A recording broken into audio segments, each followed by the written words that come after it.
মাননীয় অধ্যক্ষ মহোদয় আৰু মহামান্য সদন।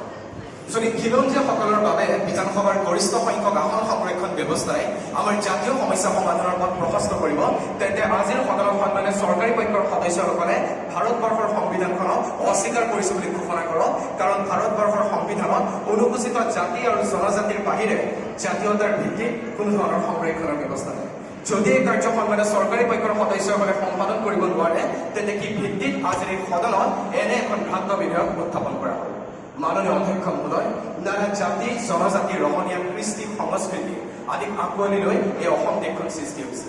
আৰু কোনো এখন ঠাই স্বাভাৱিকভাৱে আৱিৰ্ভাৱ হোৱা বা সংঘটিত হোৱা বুলি খিলঞ্জীয়া শব্দটো অক্সফৰ্ড অভিধানত যি সংজ্ঞাবদ্ধ কৰা হৈছে, সেই সংজ্ঞা এনে এখন অসম দেশত কেতিয়াও প্ৰযোজ্য হ'ব নোৱাৰে।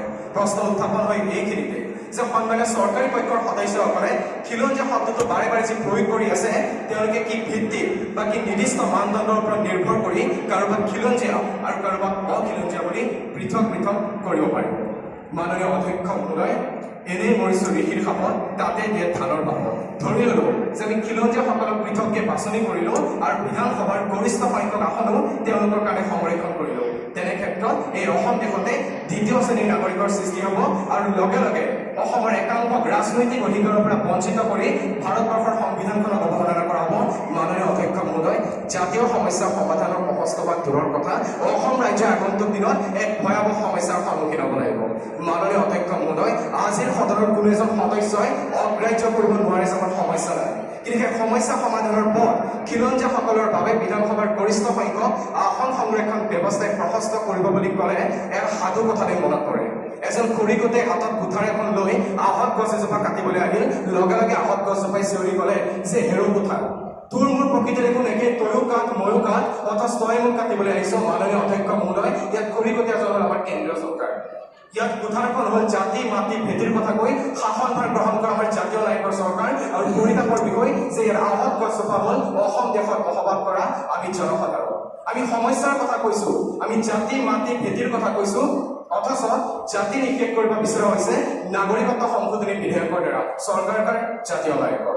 কৃষকৰ কঠোৰ অৱস্থা, আমি মাটি ভেটিৰ কথা কৈছো, মাটি ভেটি কাট দিয়া হৈছে বাবা ৰামদেৱ, চৰকাৰ জাতীয় নায়কৰ। আমি ঐতিহাসিক সমস্যাৰ কথা কৈছো, অথচ ঐতিহাসিক সম্পদসমূহ ব্যক্তিগত খণ্ডত বিক্ৰী যুঁজা চলিছে।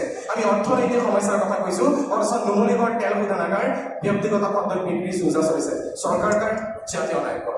আমি অসমীয়া ভাষাৰ দুৰৱস্থাৰ কথা কৈছো, সাংস্কৃতিক সমস্যাৰ কথা কৈছো, অথচ অসম আন্দোলনৰ প্ৰধান নেতাসকলৰ সতী সন্তান পুত্ৰ কন্যা অধ্যয়নৰত ইংৰাজী মাধ্যমৰ বিদ্যালয়। আৰু সেয়েহে কৈছো যে খিলঞ্জীয়াসকলৰ বাবে বিধানসভাৰ গৰিষ্ঠ সংখ্যক আসন সংৰক্ষণ ব্যৱস্থাই আমাৰ জাতীয় সমস্যা সমাধানৰ পথ প্ৰশস্ত কৰিব নোৱাৰে। ডক্টৰ ভূপেন হাজৰিকা আৰু হেমাংগ বিশ্বাস বিৰচিত ৰংমন আৰাধনৰ এই গীতটোৰ যি মিলন, যি সম্প্ৰীতি, যি একতা, এই মিলন সম্প্ৰীতি একতা আমাক লাগে। এই ভাগ ভাগ কৰা ষড়যন্ত্ৰবোৰ আমাক নালাগে। সেই ডক্টৰ ভূপেন হাজৰিকাৰ ভাষাত কওঁ যে দূৰণিৰ পৰা আহি লুইতৰ পাৰৰ মাটিত মাতৃ বোলা প্ৰতি ভাৰতীয় হ'ল নতুন ৰূপৰ অসমীয়া। আমি সেইভাৱে থাকিলেই হ'ব, নহলে আমাৰ ৰাজহাৰ নাই বুলি পিছয় বৰকে হাঁহিব। শেষান্তত কওঁ যে অসমত যদি বানপানী হয়, কেৱল মাত্ৰ মহন্ত গোস্বামীৰ ঘৰতে সোমাব, শইকীয়াৰ ঘৰতো সোমাব, হাজৰিকাৰ ঘৰতো সোমাব, ডেকাৰ ঘৰতো সোমাব, দাসৰ ঘৰতো সোমাব, চেত্ৰীৰ ঘৰতো সোমাব, বিশ্বাসৰ ঘৰতো সোমাব, বেনাৰ্জীৰ ঘৰতো সোমাব আৰু ৰহমানৰ ঘৰতো সোমাব। ধন্যবাদ মাননীয় অধ্যক্ষ মহোদয়, ধন্যবাদ মহামান্য সদন।